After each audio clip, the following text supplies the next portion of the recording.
Pernah gak sih kalian ngalamin suasana di mana tubuh kalian bersin, batuk, demam, dan kadang-kadang disertai dengan tidak enak badan?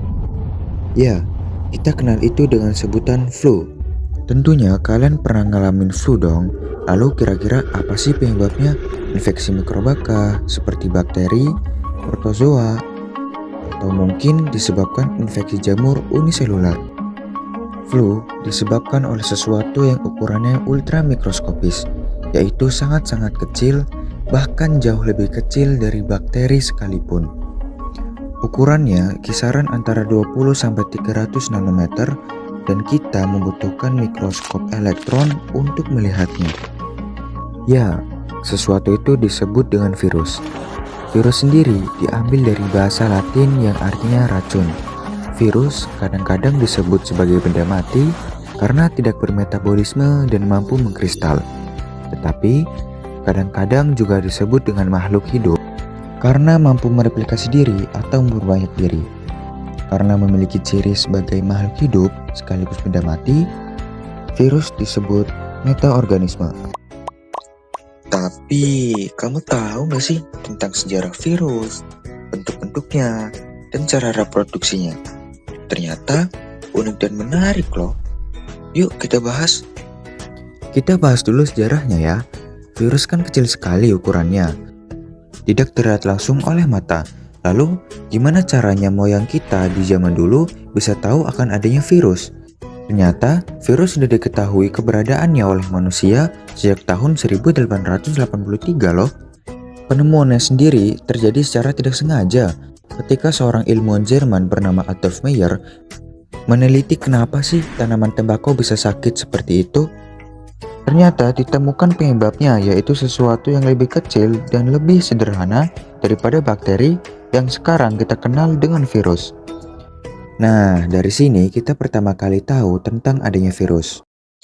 Nah, selanjutnya kita akan membahas tentang bentuk-bentuk virus. Yuk kita simak. Jadi, bagaimana bentuk virus? Virus memiliki bentuk yang bermacam-macam.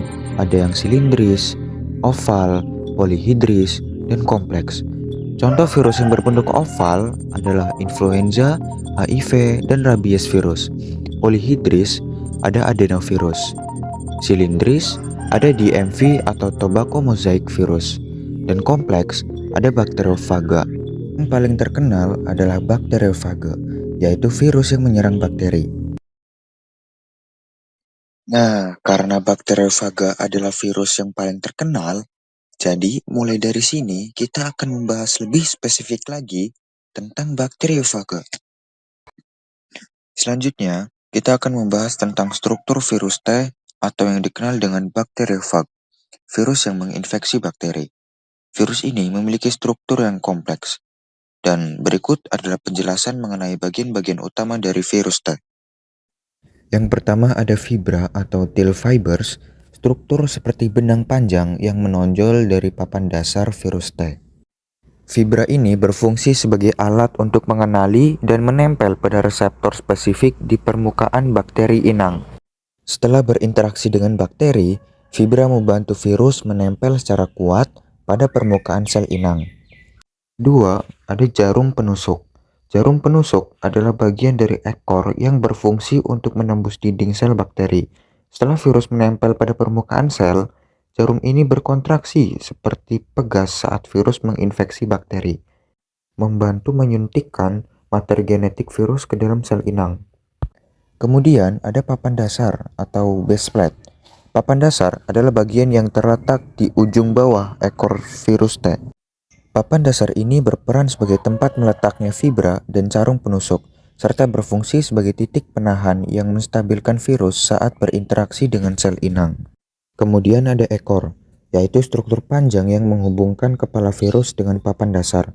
Ekor ini berisi jarum penusuk dan memiliki lapisan luar yang bisa berkontraksi. Ekor virus T memainkan peran yang penting dalam post-infeksi dengan memasukkan materi genetik ke dalam sel bakteri. Lalu ada leher. Leher adalah bagian yang menghubungkan kapsid dengan ekor. Struktur ini berfungsi sebagai penompang dan membantu menjaga stabilitas keseluruhan struktur virus, serta berperan dalam memastikan materi genetik dipindahkan dengan tepat dari kapsid ke ekor selama infeksi. Selanjutnya ada kapsid. Kapsid adalah bagian kepala virus yang berbentuk seperti polihedral atau ikosahedral dan terbentuk dari protein. Kapsid ini melindungi materi genetik virus yang ada di dalamnya dan berfungsi sebagai wadah yang menyimpan DNA atau RNA virus sampai materi genetik tersebut dapat disuntikan ke dalam sel inang. Nah, gimana nih? Sekarang sudah tahu kan tentang struktur atau bagian-bagian dari virus T? Selanjutnya, akan ada pembahasan tentang reproduksi virus. Tanpa berlama-lama, yuk kita simak videonya.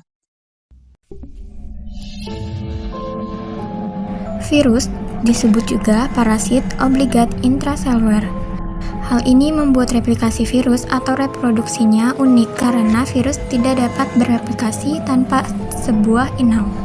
Setiap virus memiliki inang yang spesifik, tetapi virus hanya mampu bereplikasi pada sel hidup. Karena sel hidup memiliki hal-hal yang diperlukan oleh virus untuk melakukan replikasi. Reproduksi virus ini yang menyebabkan masalah atau penyakit bagi inangnya, karena virus merusak sel inang. Inangnya sendiri bisa berupa serangga, tumbuhan, bakteri, atau manusia. Sekarang kita akan bicara tentang dua jenis siklus replikasi virus. Yang pertama ada siklus litik. Dalam siklus litik, virus sangat selektif. Virus menempel pada sel inang menggunakan antigen yang terbuat dari glikoprotein. Kemudian, antigen tersebut berkaitan dengan reseptor yang dimiliki sel inang. Keadaan ini memberi kesempatan virus untuk menempel pada membran inang. Proses ini disebut dengan adsorpsi. Kemudian, virus menyuntikkan atau menginjeksi dan melakukan penetrasi DNA atau RNA-nya, tergantung jenis bakteri genetik apa yang dimiliki si virus. Selanjutnya, DNA sel inang akan rusak terhidrolisis. Virus akan mengambil alih sel dan mensintesis genom dan protein yang dibutuhkan oleh virus. Lalu, virus menduplikasi DNA menggunakan komponen yang didapat dari sel inang. Tahap selanjutnya adalah perakitan atau eklifase. Protein akan membentuk struktur kepala, ekor, dan serabut ekor. Genom virus akan dikemas di dalam kepala kapsid. Setelah semua komponen virus terbentuk, dinding sel bakteri akan hancur dan pecah atau lisis. Lisisnya sel bakteri ini merupakan tahap terakhir dari jalur litik. Kemudian, virus keluar dan mencari inang atau sel yang baru. Siklus lainnya disebut dengan siklus lisogenik. Siklus ini lebih panjang dan lebih licik. Virus yang melalui siklus ini cenderung melakukan hal yang sama seperti jalur siklus litik. Di awal mereka menginfeksi sel inang, tetapi kali ini materi genetiknya tetap tersembunyi. Jalur lisogenik mungkin tidak tampak seperti masalah, tetapi itu benar-benar menjadi masalah jika dipicu untuk masuk ke daur litik. Karena dengan demikian, semua sel yang memiliki materi genetik virus mempunyai kesempatan untuk lisis. Baiklah, kita mulai tahapan siklus lisogenik dari virus.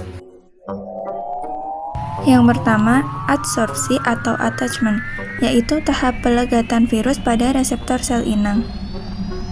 Yang kedua, penetrasi atau injeksi, yaitu pemindahan materi genetik virus ke dalam membran sel inang dan sel di bawah kendali virus. Yang ketiga, penggabungan, yaitu DNA virus dengan DNA sel terintegrasi membentuk prophage. Yang keempat, pembelahan sel. Seiring dengan pembelahan sel, materi genetik akan menetap dan terbawa. Setelah selesai membelah, sel hidup yang baru akan memiliki susunan materi genetik yang sama dengan prophage. Suatu waktu apabila pertahanan sel inang lemah dan kekurangan air, maka akan berlanjut ke siklus litik. Kemudian virus baru akan keluar dan mencari inang atau sel yang baru. Oke, jadi itu adalah pembahasan tentang materi virus. Mungkin cukup untuk kali ini, sampai jumpa di lain waktu. Dadah!